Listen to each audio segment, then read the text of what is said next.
नमस्कार, स्वागत है आप सभी का डीडी न्यूज के इस खास बुलेटिन एक्सप्रेस 100 में। मैं हूं निखिल सिंह और हम आपके लिए इसमें लेकर आते हैं राजनीति, मनोरंजन, देश, दुनिया, खेल और व्यापार जगत की सभी बड़ी खबरों को एक्सप्रेस यानी फटाफट अंदाज में। तो देखिए खबरें तेज रफ्तार से। प्रधानमंत्री नरेंद्र मोदी का गुजरात के सूरत और उत्तर प्रदेश के वाराणसी के 2 दिन के दौरे पर रहेंगे। अपनी यात्रा के पहले पड़ाव में प्रधानमंत्री नरेंद्र मोदी आज गुजरात के सूरत में एयरपोर्ट पर नई एकीकृत टर्मिनल भवन का उद्घाटन करेंगे। सूरत में एयरपोर्ट पर नई एकीकृत टर्मिनल भवन व्यस्त घंटों के दौरान 1200 घरेलू यात्रियों और 600 अंतर्राष्ट्रीय यात्रियों को संभालने की क्षमता रखता है और इसमें सर्वाधिक व्यस्त घंटों के दौरान की क्षमता को 3000 यात्रियों तक बढ़ाने का प्रावधान है। टर्मिनल भवन एक तरह से सूरत शहर का प्रवेश द्वार है, इसलिए इसे स्थानीय संस्कृति और विरासत के साथ डिजाइन किया गया है, जिससे आगंतुकों के लिए आंतरिक और बाहरी दोनों संस्कृतियों का प्रतिबिंब देखने को मिलेगा। इसके साथ ही प्रधानमंत्री आज सुबह करीब 11:15 बजे सूरत डायमंड बार्स का भी उद्घाटन करेंगे। यह अंतर्राष्ट्रीय हीरे और आभूषण कारोबार के लिए दुनिया का सबसे बड़ा और आधुनिक केंद्र होगा। सूरत डायमंड बार्स कच्चे और पॉलिश किए गए हीरों के साथ साथ आभूषणों के व्यापार का एक वैश्विक केंद्र होगा। अपने संसदीय क्षेत्र वाराणसी की यात्रा के दौरान प्रधानमंत्री नरेंद्र मोदी वाराणसी के कटिंग मेमोरियल स्कूल मैदान में विकसित भारत संकल्प यात्रा में शामिल होंगे। इस अवसर पर प्रधानमंत्री मोदी पीएम आवास, पीएम स्वनिधि, पीएम उज्ज्वला जैसी विभिन्न सरकारी योजनाओं के लाभार्थियों से संवाद भी करेंगे। एक भारत श्रेष्ठ भारत के अपने दृष्टिकोण के अनुरूप शाम को प्रधानमंत्री नमो घाट पर काशी तमिल संगमम 2023 का उद्घाटन करेंगे। इस अवसर पर प्रधानमंत्री कन्याकुमारी से वाराणसी तमिल संगमम ट्रेन को भी हरी झंडी दिखाएंगे। वहीं सोमवार को प्रधानमंत्री वाराणसी के उमराहा में नवनिर्मित सर्ववेद महामंदिर का उद्घाटन करेंगे। प्रधानमंत्री करीब 19,150 करोड़ रुपए की लागत वाली विभिन्न विकास परियोजनाओं का लोकार्पण और शिलान्यास भी करेंगे। प्रधानमंत्री नरेंद्र मोदी ने एक दैनिक अखबार को दिए साक्षात्कार में संसद में हुई सुरक्षा चूक की घटना को बहुत ही दुखद और चिंताजनक बताया है। प्रधानमंत्री ने कहा कि संसद में जो घटना हुई उसकी गंभीरता को जरा भी कम नहीं आंकना चाहिए, इसलिए स्पीकर महोदय पूरी गंभीरता के साथ आवश्यक कदम उठा रहे हैं। जांच एजेंसियां सख्ती से जांच कर रही हैं। प्रधानमंत्री नरेंद्र मोदी ने शनिवार को वीडियो कॉन्फ्रेंसिंग के जरिए विकसित भारत संकल्प यात्रा के लाभार्थियों से संवाद किया। इस कार्यक्रम के दौरान प्रधानमंत्री ने राजस्थान, मध्य प्रदेश, छत्तीसगढ़, तेलंगाना और मिजोरम में विकसित भारत संकल्प यात्रा को झंडी दिखाकर रवाना किया। प्रधानमंत्री ने कहा कि मोदी की गारंटी वाली गाड़ी युवा और नारी शक्ति को सशक्त कर रही है। उन्होंने कहा कि आज पीएम स्वनिधि योजना से रेहड़ी पटरी वाले साथियों को बैंकों से सस्ता और आसान ऋण मिल रहा है। पीएम मोदी ने कोरोना काल में छोटे उद्योगों को बचाने के लिए लाखों करोड़ों रुपए की मदद भेजी। उन्होंने कहा कि जहां दूसरों से उम्मीद खत्म हो जाती है, वहां से मोदी की गारंटी शुरू हो जाती है। देश भर से हजारों विकसित भारत संकल्प यात्रा लाभार्थी इस कार्यक्रम में शामिल हुए, जिन्होंने प्रधानमंत्री से संवाद में अपने अनुभवों को साझा किया। केंद्र सरकार की ओर से चलाए जा रहे व्यापक जनसंपर्क पहल विकसित भारत संकल्प यात्रा को पूरे देश में बहुत अच्छा रिस्पांस मिल रहा है। पिछले महीने की 15 तारीख को जनजातीय गौरव दिवस पर झारखंड के खूंटी से शुरू हुई इस यात्रा ने 1 महीने का पड़ाव पूरा कर लिया है। अब तक इस यात्रा में 2.5 करोड़ से अधिक लोगों की भागीदारी देखी गई है, जो अपने आप में अभूतपूर्व है। पीएम मोदी ने 2047 तक भारत को विकसित बनाने और केंद्र सरकार की योजनाओं को गांव और अंतिम व्यक्ति तक पहुंचाने के मकसद से इस यात्रा का शुभारंभ किया था। विकसित भारत संकल्प यात्रा लगभग 60,000 ग्राम पंचायतों तक पहुंच चुकी है।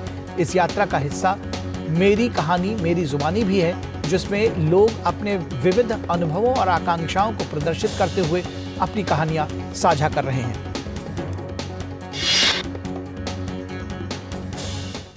जयपुर में विकसित भारत संकल्प यात्रा के कार्यक्रम में राजस्थान के मुख्यमंत्री भजनलाल शर्मा ने कहा कि महिलाएं और बच्चे सुरक्षित रहें, ये सुनिश्चित करने के लिए हमारी सरकार काम कर रही है। उन्होंने कहा कि प्रदेश में भ्रष्टाचार के प्रति जीरो टॉलरेंस की नीति पर काम होगा।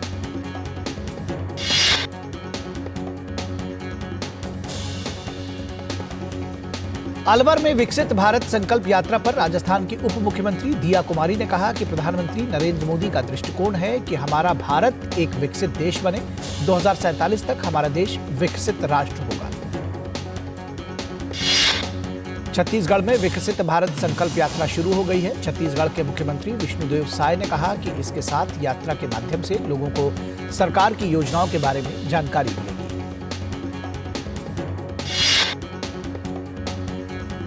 वहीं मध्य प्रदेश के मुख्यमंत्री डॉक्टर मोहन यादव ने कहा कि विकसित भारत संकल्प यात्रा पूरे भारत में सफल होगी।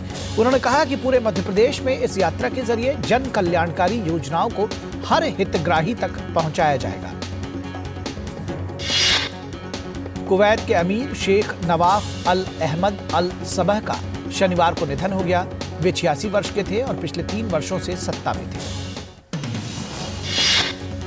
कुवैत के शहजादे शेख मेशल अल अहमद अल जावेर अल सबह को देश का अगला अमीर घोषित किया गया है। कुवैत के अमीर शेख नवाफ अल अहमद अल सबह के निधन पर भारत में आज एक दिन का राजकीय शोक घोषित किया गया है। इस दौरान देश भर के सभी सरकारी संस्थाओं में राष्ट्रीय ध्वज आधा झुका रहेगा। प्रधानमंत्री नरेंद्र मोदी ने शेख नवाफ के निधन पर शोक जताया है। एक्स पर अपने संदेश में पीएम ने लिखा, शेख नवाफ के निधन के बारे में जानकर गहरा दुख हुआ। हम शाही परिवार और कुवैत के लोगों के प्रति गहरी संवेदना व्यक्त करते हैं। बीजेपी की तरफ से कहा गया है कि संसद की सुरक्षा में चूक की कोई पहली घटना नहीं है, लेकिन कांग्रेस और कुछ दूसरे विपक्षी दल जिस तरह से आरोपियों को सुरक्षा कवच दे रहे हैं और उनके अपराध को जायज ठहराने की कोशिश कर रहे हैं, उससे राहुल गांधी, कांग्रेस पार्टी और विपक्ष की मंशा पर सवाल खड़े होते हैं। इस बीच लोकसभा अध्यक्ष ओम बिरला ने सभी सांसदों को पत्र लिखकर 13 दिसंबर को घटी घटना को दुर्भाग्यपूर्ण बताया है। उन्होंने लिखा कि घटना की जांच के लिए उच्च स्तरीय जांच कमेटी बनाई गई है और उसकी रिपोर्ट को सदन के समक्ष प्रस्तुत किया जाएगा। सांसदों को लिखे अपने पत्र में उन्होंने लिखा कि पूर्व में भी ऐसी घटनाएं हो चुकी हैं और कुछ मामलों में तो संसद सदस्य भी मिर्ची का स्प्रे लेकर संसद पहुंचे हैं। पत्र में उन्होंने लिखा कि संसद परिसर की सुरक्षा संसद के क्षेत्राधिकार का विषय है और हाई पावर्ड कमेटी संसद में सुरक्षा के विभिन्न पहलुओं की समीक्षा करेगी। बीजेपी नेता शुवेंदु अधिकारी ने टीएमसी पर खुला आरोप लगाया कि यह घटना सोची समझी साजिश है और मुख्य साजिशकर्ता कहा जाने वाला ललित झा टीएमसी का प्रमुख कार्यकर्ता है। इस बीच मामले के एक और आरोपी महेश कुमावत को गिरफ्तार कर दिल्ली के पटियाला हाउस कोर्ट में पेश किया गया, जहां उसे 7 दिन की पुलिस हिरासत में भेज दिया गया। संसद की उच्च स्तरीय कमेटी की जांच के अलावा दिल्ली पुलिस की भी जांच जारी है और मामले में रोज नए खुलासे हो रहे हैं। केरल के बहुचर्चित तीर्थ सबरीमला में कुप्रबंधन और श्रद्धालुओं को हो रही परेशानियों को लेकर केंद्रीय संस्कृति मंत्रालय ने चिंता जताई है। केंद्रीय संस्कृति मंत्री जी किशन रेड्डी ने केरल के सीएम पिनराई विजयन को लिखे पत्र में कहा कि सबरीमला जाने वाले श्रद्धालुओं को परेशानियों का सामना करना पड़ रहा है। जी किशन रेड्डी ने कहा कि असुविधाओं का सामना कर रहे भक्तों की परेशानी दूर करने के लिए राज्य सरकार को पर्याप्त संख्या में कर्मचारी और मंदिर की व्यवस्था देखने वाले लोगों को तैनात करना चाहिए। रेड्डी ने कहा कि सरकार को ऐसे उपाय करने चाहिए जिससे श्रद्धालुओं को दर्शन पूजन में के इंतजार में काफी कम समय कतारों में खड़ा रहना पड़े। केंद्रीय संस्कृति मंत्री ने कहा कि भगवान अयप्पा के दर्शन का इंतजार करती 12 वर्षीय बच्ची की मौत की खबर भी काफी दर्दनाक है और इस घटना से उन्हें गहरा आघात पहुंचा है। केरल में सामने आया कोरोना का एक नया सब वेरिएंट का नाम है JN1। हाल ही में एक महिला में इस वेरिएंट की पुष्टि की गई है। केरल विधायक KP मोहनन ने कन्नूर पनूर नगर पालिका अस्पताल में कोविड-19 की रोकथाम के उपायों का निरीक्षण किया। कांग्रेस नेता जीतू पटवारी को मध्य प्रदेश कांग्रेस कमेटी का अध्यक्ष नियुक्त किए जाने पर पार्टी कार्यकर्ताओं ने उनके आवास के बाहर जश्न मनाया। दिल्ली पुलिस की अपराध शाखा ने दिल्ली के गुलाबी बाग औद्योगिक क्षेत्र में स्थित एक नकली दवा उत्पाद फैक्ट्री का भंडाफोड़ किया और फैक्ट्री मालिक को गिरफ्तार कर लिया। भारी मात्रा में नकली, भरे और बिना भरे बेटनोवेट N ट्यूब भी बरामद किए गए। भारतीय नौसेना में माल्टा के ध्वज वाले हाईजैक किए गए जहाज MV रुएन को रोक लिया है। फिलहाल नौसेना ने इसे मुक्त करने के लिए ऑपरेशन चला रहा है। दक्षिण तमिलनाडु और केरल में अलग अलग स्थानों पर सोमवार तक भारी बारिश होने की आशंका है। मौसम विभाग ने आज लक्षद्वीप में भी तेज बरसात का अनुमान व्यक्त किया है। मौसम विभाग ने कहा है कि अगले 5 दिनों के दौरान सुबह के समय पंजाब और हरियाणा में कई स्थानों पर घना कोहरा छाया रह सकता है। राष्ट्रीय राजधानी दिल्ली में शीतलहर चल रही है और तापमान में गिरावट दर्ज की गई है। उत्तर प्रदेश में आज सुबह कानपुर में घना कोहरा छाया रहा। ठंड से बचने के लिए लोग अलाव का सहारा ले रहे हैं। वहीं मौसम विभाग ने कहा है कि अगले 2 दिन के दौरान असम, मेघालय और त्रिपुरा में भी घना कोहरा छाया रहने का अनुमान है। जम्मू कश्मीर के अखनूर गांव में सड़क चौड़ीकरण कार्य के दौरान जम्मू कश्मीर पुलिस और भारतीय सेना द्वारा की गई मोर्टार शेलिंग, LMG और SLR राउंड बरामद किए गए। जम्मू कश्मीर के श्रीनगर में पंथा चौक स्थित ITBP कैंप में आग लग गई। आग बुझाने के लिए दमकल कर्मी मौके पर मौजूद हैं। उत्तर प्रदेश के इटावा में एक डंपर ट्रक के एक ढाबे से टकराने से 3 लोगों की मौत हो गई और 3 अन्य लोग घायल हो गए।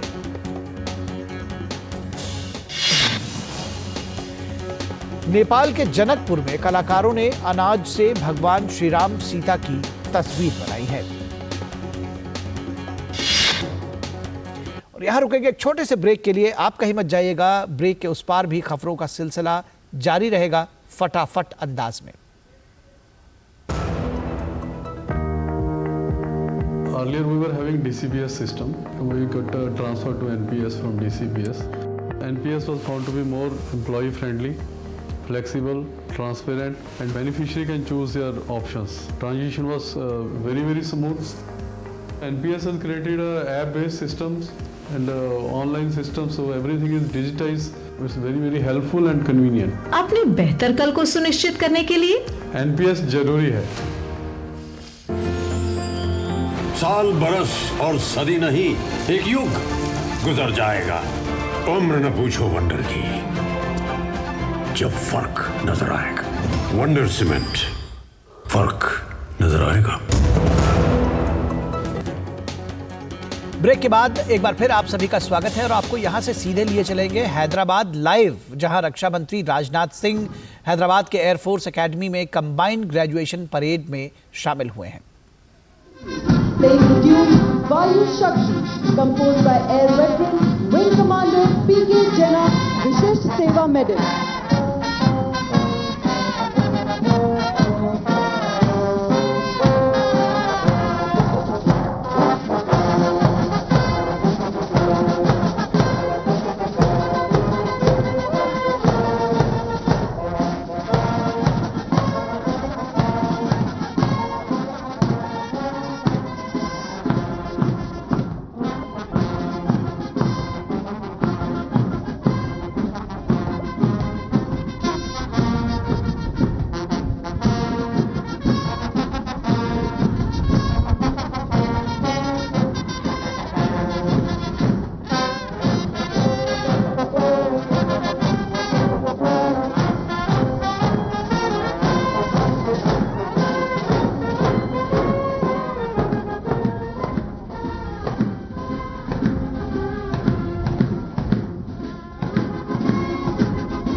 and gentlemen, the confidence and pride in the marching contingents is an unsaid word exhibiting the thought, together we march to a new life, each step ahead of the other. Not looking back, but still remembering our roots, looking ahead to inculcate in others what we have learned in here. As the parade contingent marches by, arms swinging in synchronization, heels digging in, we are proud of the burning desire that the training at the Air Force Academy has kindled in these young cadets. During their training at the Air Force Academy, the trainees being commissioned today have imbibed knowledge, leadership skills, and value systems. Most importantly, they have been trained to lead with professionalism and dedication. This is in accordance with the mission of the Air Force Academy to train air warriors of highest professional, intellectual, physical and moral caliber for a lifetime of service to the Indian Air Force and the nation. Today, these young entrants who have joined from the National Defence Academy and universities all over the country would be commissioned as worthy Indian Air Force officers who would go on to achieve the Indian Air Force motto of touch the sky with glory. After the parade halts, it would present general salute to the Honorable Raksha Mantri in a reviewing order.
तो आप देख रहे थे सीधा प्रसारण हैदराबाद से वायुसेना अकादमी की संयुक्त स्नातक परेड का, जहां रक्षा मंत्री राजनाथ सिंह परेड का निरीक्षण कर रहे थे। और अब एक बार फिर से एक्सप्रेस 100 को बहाल करते हैं, फटाफट अंदाज में खबरें आपके सामने लेकर आते हैं।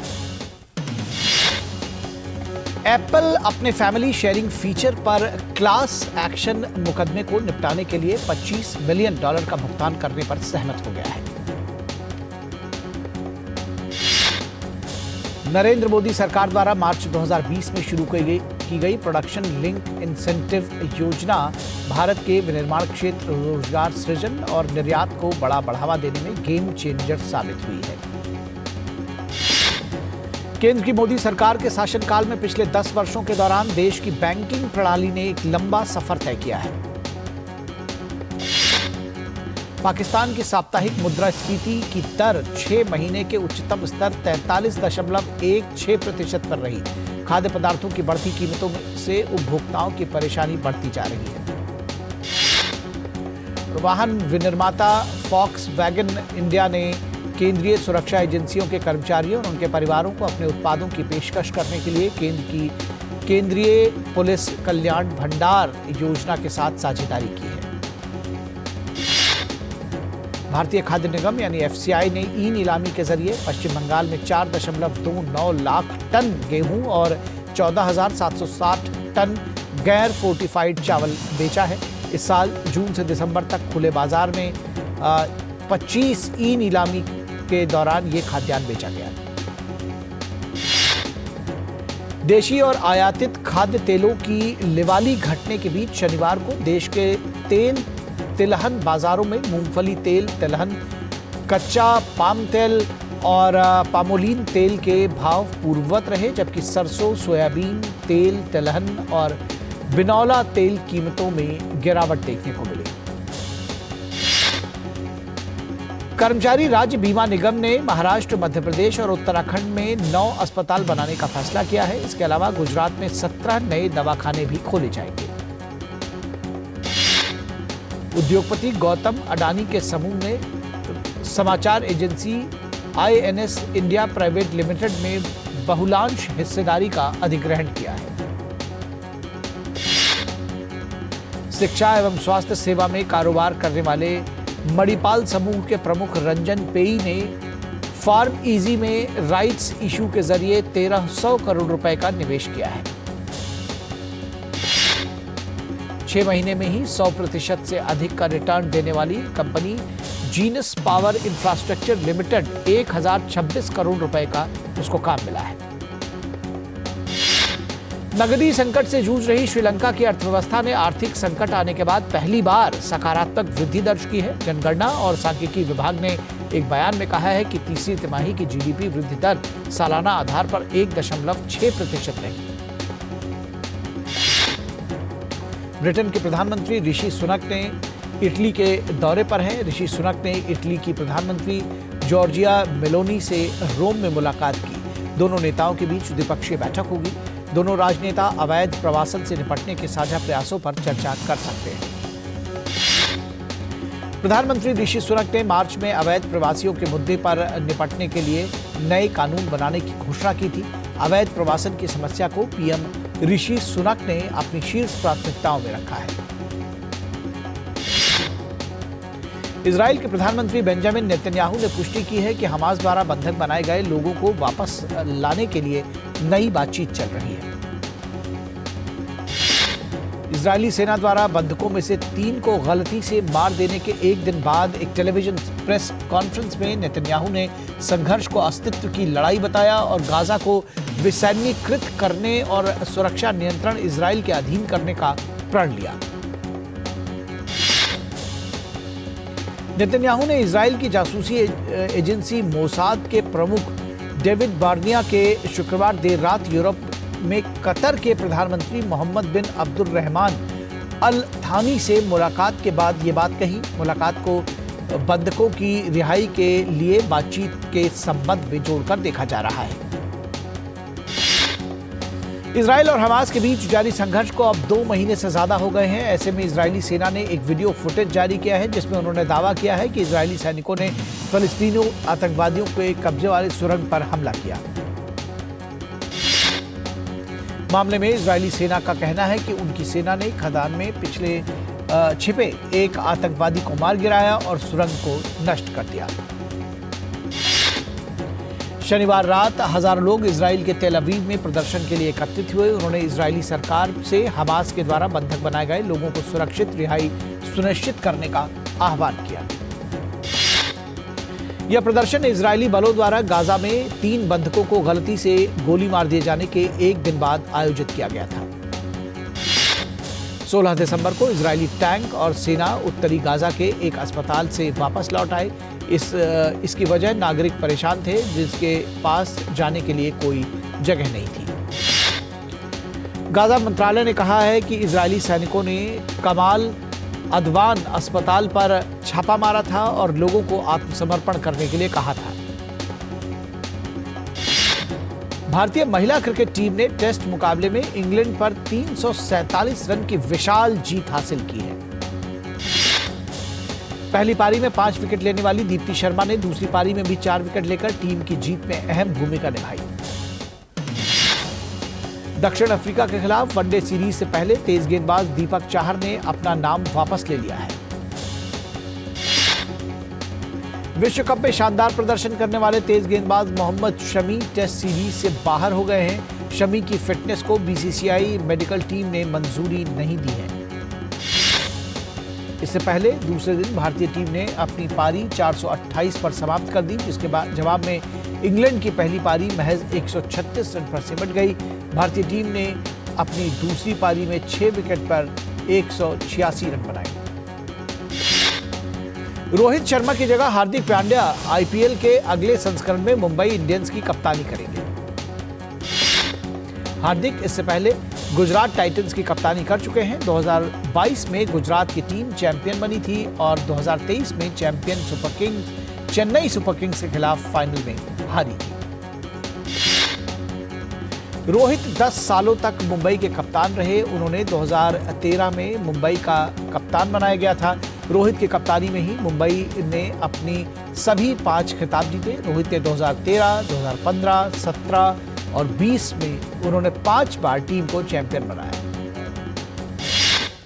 आयरलैंड ने 3 मैचों की वनडे सीरीज के दूसरे मुकाबले में जिम्बाब्वे को 4 विकेट से हराकर 1-0 की बढ़त बना ली है।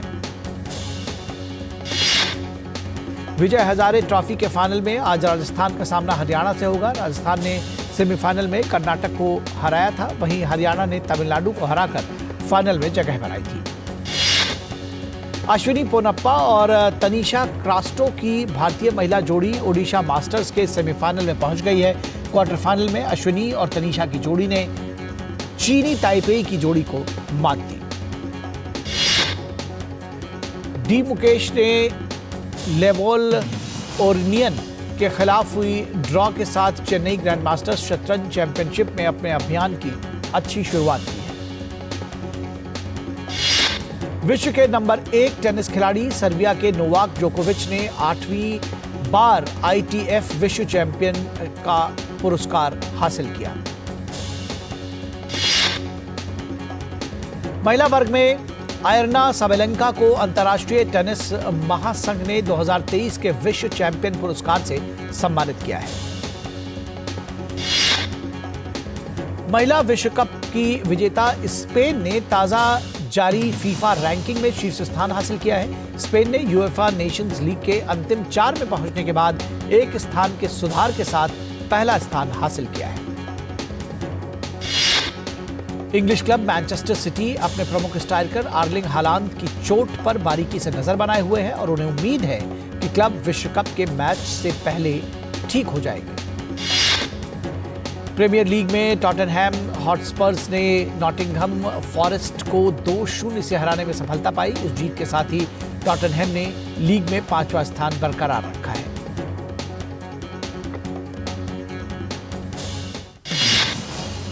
तो एक्सप्रेस 100 के इस अंक में बस इतना ही। हमारी पूरी टीम को दीजिए इजाजत। नमस्कार।